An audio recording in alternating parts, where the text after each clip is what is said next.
best-selling author, former teacher, and one of my favorite books right now, Fish in a Tree, coming up next on the Bedley Brothers. That's right. We do have New York selling author, New York Times best-selling author Lynda Mullaly Hunt with us today. Her second novel, Fish in a Tree, is the 2016 ALA Schneider Family Book Award winner, an ALA Notable Book, a Global Read Aloud choice for 2015, a SLJ Best Book of 2015, and a Nerdy winner. It is now being released in 11 languages.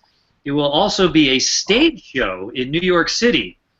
Lynda is a former teacher and future problem solvers scenario writing coach. Lynda lives with her husband, 2 kids, impetuous beagle, and her beagle-loathing cat. Thanks for being on the show with us today, Lynda. Oh, well, thank you. I'm thrilled to be here. I'm really honored to be asked. All right. Well, thank you. And why don't you just get us started and let's talk a little bit about your best-selling book, Fish in a Tree. Can you tell our listeners what that book is about? Sure. Fish in a Tree is about a 6th grader named Allie Nickerson who misbehaves in school to hide the fact that she can't read and write, that she really struggles with the academics. She's moved a lot because she's in a part of a military family, and so she really is not in any school long enough for anybody to really figure out what's going on. Unfortunately, that's a lot more common than people think, even when kids are not moving around. I researched dyslexia and children with dyslexia and adults who, middle school kids, high school kids presently, who were identified just in the last few years. And I interviewed many of them. So it actually, unfortunately, is more common than people think. But, it's because so many dyslexic people are so intelligent. Their brain can just do things the rest of us can't. And I think a lot of those kids are able to slip through, obviously they do for whatever the reasons. But Allie Nickerson is based on me quite a bit because even though I'm a published author now, it surprises a lot of kids when I tell them I was the kid who could not read and write in school. From grades 1st through 6th grade, I was in the lowest reading group. 4th grade was very, very rough. But 5th grade was even worse because my teacher never asked me for an assignment the entire year. And most kids will be like, oh, you're so lucky, that's so cool. But it wasn't, because I was smart enough to know what that meant. It meant that he thought it didn't matter if I did my work or not. And by the summer before 6th grade, I was really frightened, actually, worried what would happen to me. And then I got into the 6th grade, and I met a man named Constantine Christie. And he saved me. That guy saved me, no question. Fish in a Tree is a very long thank you note. The one I should have written him a thank you note as a 6th grader, but I didn't. I didn't even say anything to him on the last day of school, unfortunately. There's actually a line in Fish in a Tree where Allie thinks I have both too many words and not enough, and that sentence encapsulates how I felt on the last day of 6th grade. I really wanted to say something to him, but I just didn't know how to do it. I didn't know what to say. So the Mr. Daniels is actually based on this real person that made that kind of impact for you. Yeah, yeah. I've never been tested for dyslexia, so I don't know that I have dyslexia. But all those feelings she has in that book of looking around the class and wondering, why am I so far behind? Why can't I do this stuff like everybody else? That all came from my childhood. Lynda, what I really loved is when in my class participated in the Global Read Aloud, and Pernille Rip's done an amazing thing with what she's started and continued in that. But what I really loved when you're talking about how after you'd written the book, you realized it needed something more at the beginning. Can you share about that process? Because I think this is really important for teachers and students and just those of us that want to write to understand, because to me it was like, oh wow, that's incredible that you decided to go back and do what you did. Oh, well, yeah, thank you. You know, with both of my books, the very last thing that I've written is the first page. It's a trend with me. But it was actually came out with a conversation with my editor that we'd realized that Fish in a Tree was all done, that chapter 1 was her giving the sympathy card to, you know, her teacher, and we had never shown her, or I had never shown her struggling. So the very last chapter I wrote was a chapter where she's sitting there, you know, feeling the heat from this teacher being asked to do something that she just can't do. Mm. And I think it's important for the readers to see her struggling. And for me, character development is my favorite thing to focus on. Like, I love to create characters, but in terms of plot, like, my plot and my character development are really tied together. They're almost one and the same for me. And so, you know, in terms of showing a change in Allie Nickerson from the beginning of the book to the end, adding that one chapter makes her change that much more. So I think it was a very important addition. That's good for kids to know as children, you know, as authors themselves too. So can you talk a little bit more? I'm curious about what your 6th grade teacher did for you personally to change your life and to turn you around. Like, can you pinpoint anything, and did any of that show up in the book? Oh yeah, a lot of it showed up in the book. You know, it may sound like a small thing, but he smiled when I walked into the room in the morning. And there were parts of my school career where I was kind of a pain. You know, I'd learned very young that if I couldn't do a math paper and I was clever about mouthing off, they'd just put me in the hallway. And I didn't like standing in the hallway, and I didn't like being singled out, and I thought it was embarrassing, but they never asked me to do the paper then. So, you know, that's what I did in 2nd grade and some of 3rd grade, as I stood in the hallway. But I didn't have to do that work. So, you know, teachers, I don't think teachers, like, really, I was never teacher's pet. But this guy, from the very first day of school, he just honed in on me. I don't know if he'd heard about the kind of kid I was. I'm sure that when the faculty got into the lunchroom and closed the door, I was that kid, you know, like the topic of conversation. But he smiled when I came into the room. Good morning. How you doing? You know, what'd you do last night? That made a big impression on me. I was in the lowest reading group when I entered his classroom. And I think it probably was the middle of fall where he called me up to his desk and he handed me a book called Tales of 4th Grade Nothing by Judy Blume. And that was a more difficult book than what they had me doing in school. And he looked me in the eye and he said, I want you to go home and read this. And I had a bit of an edge, so I replied, well, why should I go home and read it? And he leaned forward and looked me in the eye and he said, because I think you can, and I want you to try. And I learned 2 things that night. 1, I could read a lot better than anybody thought I could. And 2, I never knew you could see movies in your head from reading a book before. Because they'd given me material at school that was so easy, there was no plot. And so there was no movie. And so I read a bunch of Judy Blume books, I read Beverly Cleary books, and then I stumbled upon a book called The K by Theodore Taylor. And that was my book. I probably read it 18 times, like end to end. I'd get to the last page, go back to the beginning, read it again. And, you know, with that book at the heart of The K, it's about a kid learning to accept help that he initially does not want. And honestly, I think it was the universe. Put that book in my hand. I read it over and over and over and over again. I really think the combination of that book and that teacher is what got me to the end of the year, being such a completely different kid. But, you know, he excused me from, like, some math assignments because I was pretty good at math. And he asked me to tutor 1st and 2nd graders, which the math was not that difficult. But nobody had asked me to do something like that. And I took it very seriously. I went home and I made all these projects. It was, you know, the beginning of my teaching career. I would spend my nights making projects and little assignments and stuff for those kids. You know, and the other thing he did is he set the bar high. If I gave him work that was, you know, garbage, he'd call me on it. He'd say, you know, you're better than this. Go try again. Not a long, fluffy conversation. I was the kind of kid that did better with just a blank piece of paper. Try again. You're better than that.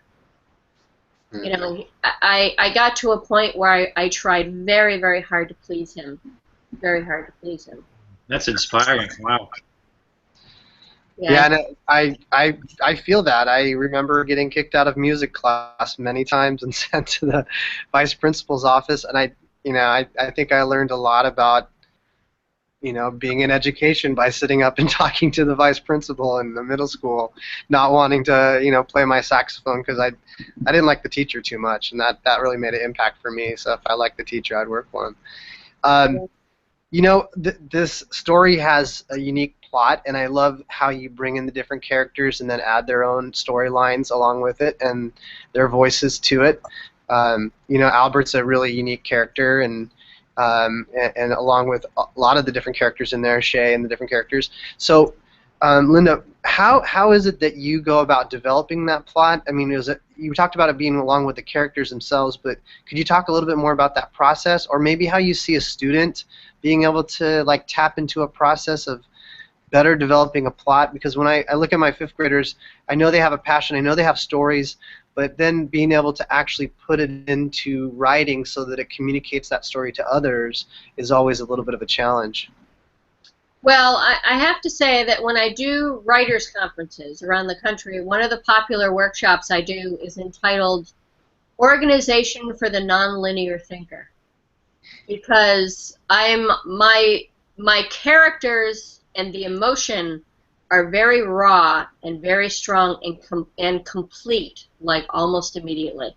I mean, I know that sounds crazy, but I knew Allie Nickerson 5 minutes into writing this book, and I mean, I knew her. But I had no idea what the plot was. Ironically, the first thing I knew about her was that she loved her brother. That was the very first thing that I knew about her, and those were some of the first notes that I took on the book. But to me, plot and, as I said earlier, plot and character development are just so closely linked. My process is a little nutty, that I do not write a book in order, which is why I do that nonlinear thinking workshop. I write the first 2 chapters of a book, I write the last chapter of a book, and then I write all the other chapters completely out of order. So when I'm making coffee in the morning, I have no idea what's going to come that day. I come into my office, read a little bit of what I did, the day before, and then, the mind movies. The mind movies help me write novels, and I type what I see and what I feel, and I'll feel changes in temperature, I'll smell things. I mean, they're like the 5 senses mind movies. It's crazy. I mean, I'll lose almost consciousness of what room I'm in, looking down at the keyboard.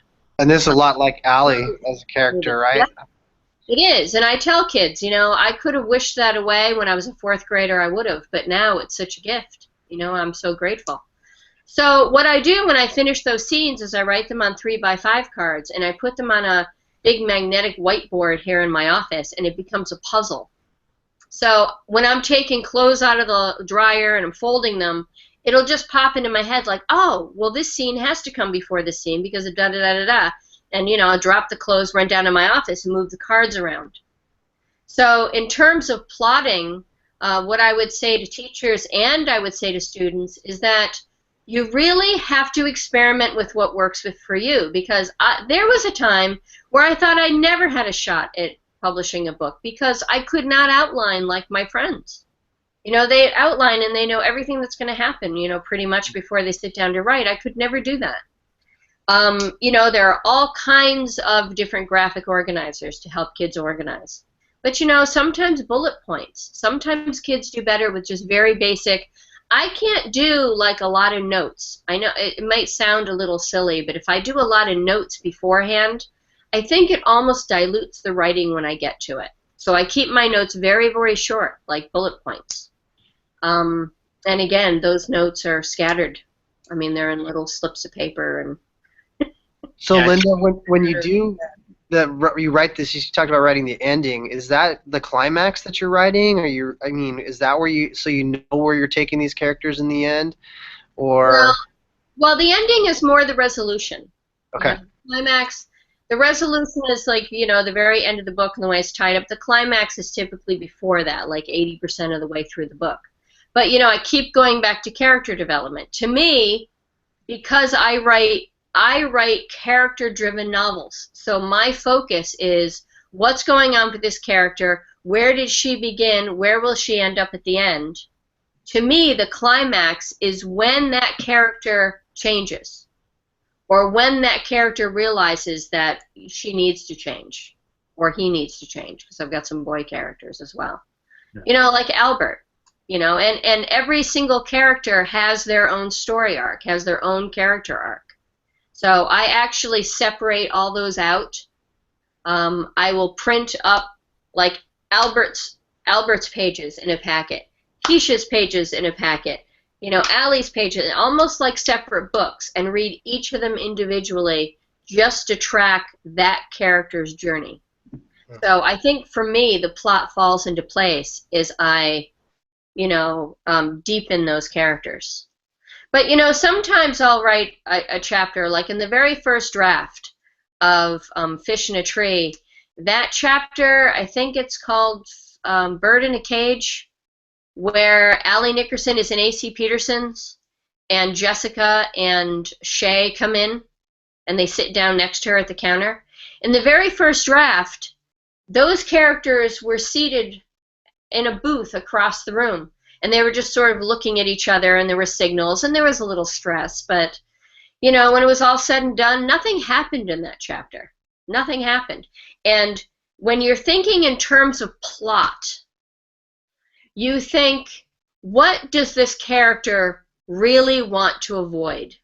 And then you make that thing they're so terrified of happening happen.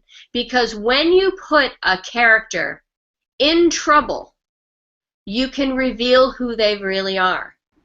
And you can do it in a natural, organic sort of way. So in that second, you know, rewrite, those girls sat right next to her at the counter, and you know, and you know, things ensued, problems ensued.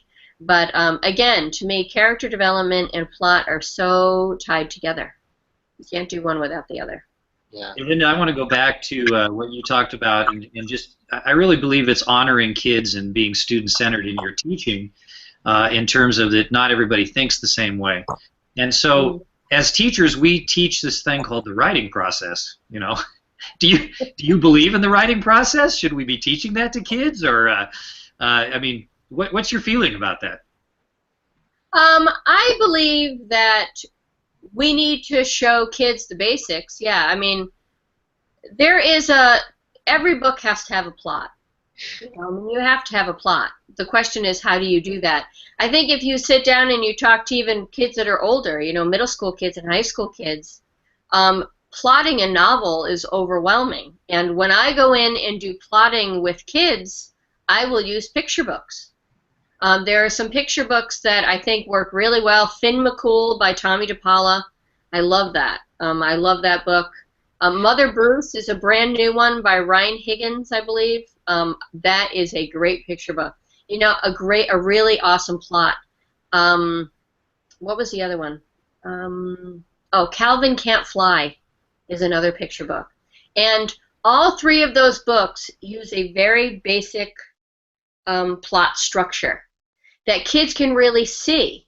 You know, like, this character wants this, but this happens. I mean, it's just I think if you give kids a structure and then say, deal with that structure however you like. You know, some people don't like to take notes at all. Some people like to pace in their office and talk out loud. I have days like that where, you know, I'm pacing and I'm walking and I'm practicing dialogue out loud. I do a lot. I can't write in libraries because I talk too much to myself. I have to be in my office and close my door. But I just think, yeah, we teach the process, but you have to give the kids room for individuality. You know, try this. Maybe this works for you. Maybe this doesn't. You know, an outline seems so rigid to me that it almost dilutes my creativity. I can't use them. Very cool. Yeah, I like that thought of structure, but allow process to be flexible. That's cool. Yeah, I think that we got to give kids examples, you know, that they're not exposed to when they're young. They need to learn different methods, and then once they're older, then they can start choosing, or once they know what the different options are, right? Yeah, definitely. Yeah. Yeah, and I've talked to a lot of middle school kids who've come up to me after a presentation and said, I've always wanted to write a book, but I didn't think I could because I see these pictures in my head of a character, but they make no sense. And I encourage kids, well, if you've got the same character that's saying all these different things, start writing stuff down. I guarantee you that once you have enough scenes, you can start laying them out to be a book. I just have one other quick question before we transition here. That is, when did you have that transition in your mind personally? Like, I might be an author, or I could become an author, I can write, or I mean, because here you're this troubled kid that struggles with language arts, and all of a sudden now you're a professional author that's New York Times best-selling. You know, what happened? Well, actually, it was my third graders. I was hired right out of college to teach third grade, and here in the state of Connecticut, we have the fourth grade mastery test. You guys know what that's like.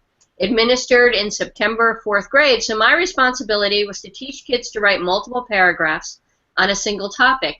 It really had to be done. All of it was pretty much done in third grade, at least at that time. I mean, because I taught quite a while ago. And when I taught the kids revision, they just had a really hard time pulling their own work apart. They were a little hesitant to be honest with their friends, and so I stumbled upon this idea of writing horrible stories, illogical, boring, off-topic, where the first line would be about sandcastles, and then I'd be telling you about the feeding practices of the great white shark, But it would be subtle though. It'd take me a while to get there. But what I would do is I would copy those off. I would give my kids red pens, say, "You be the teacher. Fail me if you like, but you better explain why." And they dug very deep to give me an F. But it worked really, really well. So, and they would do what I would do on their papers. They would circle things with an arrow, and they'd write me notes in the back, and they'd give me suggestions, and it worked really well. And I'd ham it up, too. I'd get every Friday morning, I'd have those, and I'd hold them, and I'd say, "Okay, you guys, I got it this week. This week, you're going to love this story." And, of course, they would fall over their desks and say, "Oh, no," I mean, we really moved it up. It was a lot of fun. But ironically, that became a reward for me. When my plans were done and my correcting was done and the paperwork was done, on Thursday nights, I would sit down and write those stories. Flash forward, about 4 years later, I'm home full-time with 2 very young kids, and I'm walking into a Barnes & Noble. I saw a poster for a writer's group, and I thought, a night out and a cappuccino. I think I'll go. and literally the rest is history. Yeah. I was in that like 10 minutes sipping that cappuccino and then was like, wait a second, this is cool. I mean, I was hooked. I heard a good book title in there, "A Night Out and a Cappuccino." That sounds like a good book or movie title. Yeah, maybe that'll be a writing memoir someday. All right, Lynda. Well, super interesting, boy. We're gonna have to have you on again. This is such good stuff. So we're gonna switch gears and play a little game with you now. So, Lynda, you're the best-selling author of the book "Fish in a Tree," which is about a girl who has dyslexia. And Scott and I really have a heart for students with struggle with dyslexia and other language challenges. So we're going to play a little game with you today that we're calling Hunt's Spelling Bee. Because if you have dyslexia, spelling's probably not your favorite thing in the world. But we'll be asking you to spell some words with a few hints that even the most prolific spellers out there struggle to spell, just to build a little more empathy for those students who struggle with spelling. So, Scott, why don't you tell our audience about who Lynda will be playing for today? Lynda Mullaly Hunt, you will be competing for Leslie Burnham, a third-grade teacher in Massachusetts. If you're able to answer 2 out of the 3 questions correctly, Leslie will be awarded a free download of an album by the ridiculously popular edgy rock band Rockin' the Standards. All right, I'm ready. So am I allowed? Am I allowed down? You just can't use technology. You can't, Google these things. Not that that would help you because they are multiple choice too. So. Yes. So Lynda, these words were actually the final words for the Scripps National Spelling Bee over the last few years. So here comes your first word. The first word is feuilleton.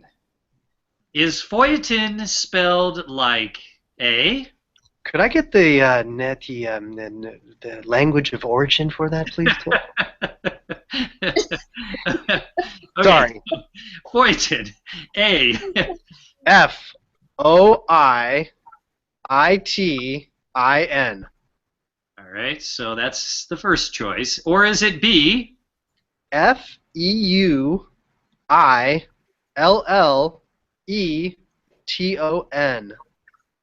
Or is it C? Foyiten.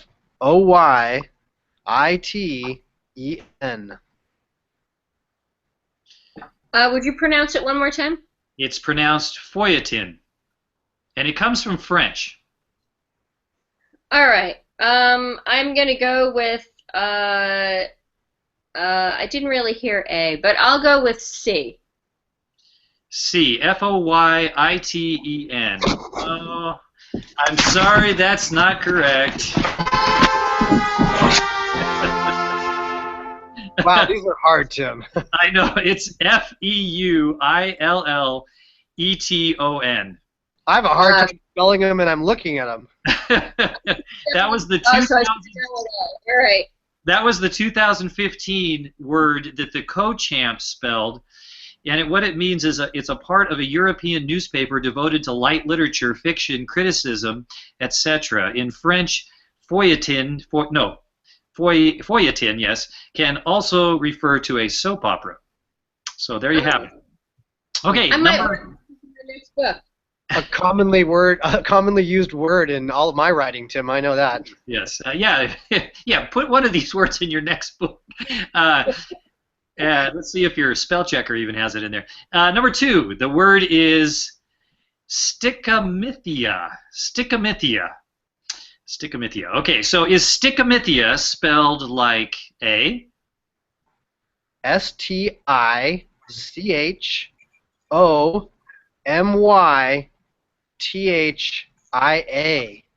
Stickamithia. Or is it spelled like B? Stykamithea.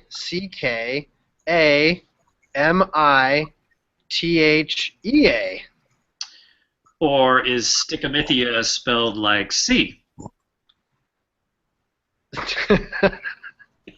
I'm sorry. This is a funny spelling, Tim. Good job making this one up. Oh, wait. Hey, wait. Sorry about that. Stechimetheuah.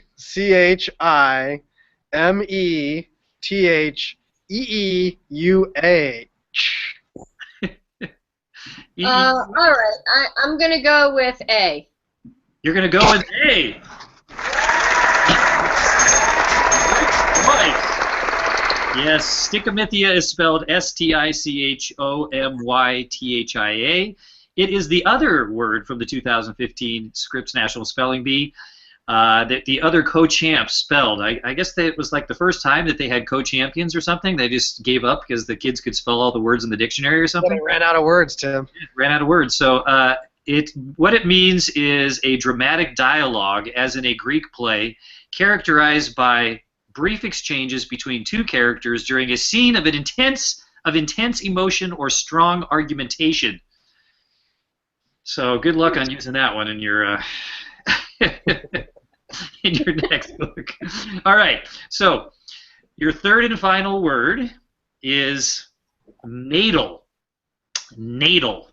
Okay. So is natal spelled like A? Knaidel. Or is it spelled like B? Nadel. Isn't that a tennis player? Or is it spelled like C? Gnaydol.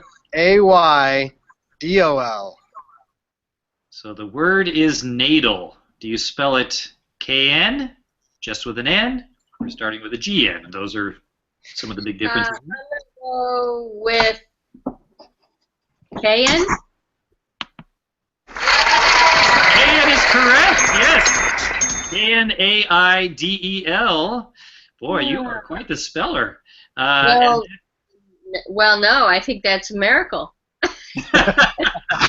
That's the 2,000 word final spelling word for the Scripps National Spelling Bee. It's a Yiddish word that's defined as a dumpling, especially a small ball of matzo meal, eggs, and salt.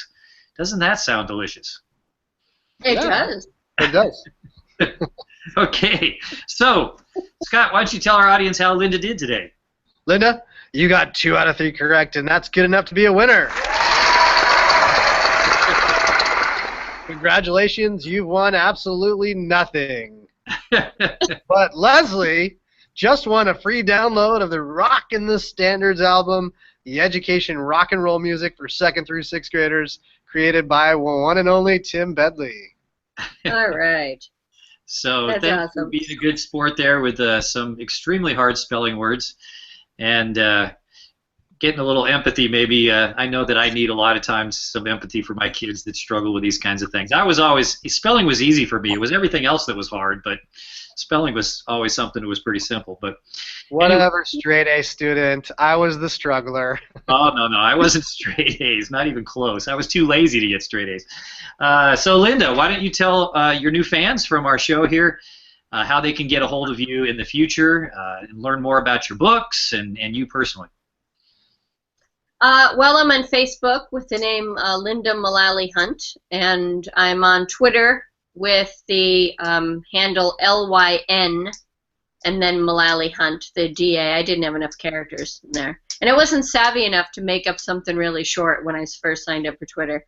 I also have a website, LyndaMullalyHunt.com, which actually is pretty extensive, particularly for teachers. There's lots of information on there for One for the Murphys and Fish in a Tree. There are videos, there are book trailers, there are teachers' guides. There are even pages where teachers share activities they've done with both of the books. And so you can get on there and you can read ideas and you can share ideas. Allie Nickerson's real sketchbook of impossible things is posted up there. There's quite a bit up there. So, and there's also a way to contact me. There's a contact page there as well.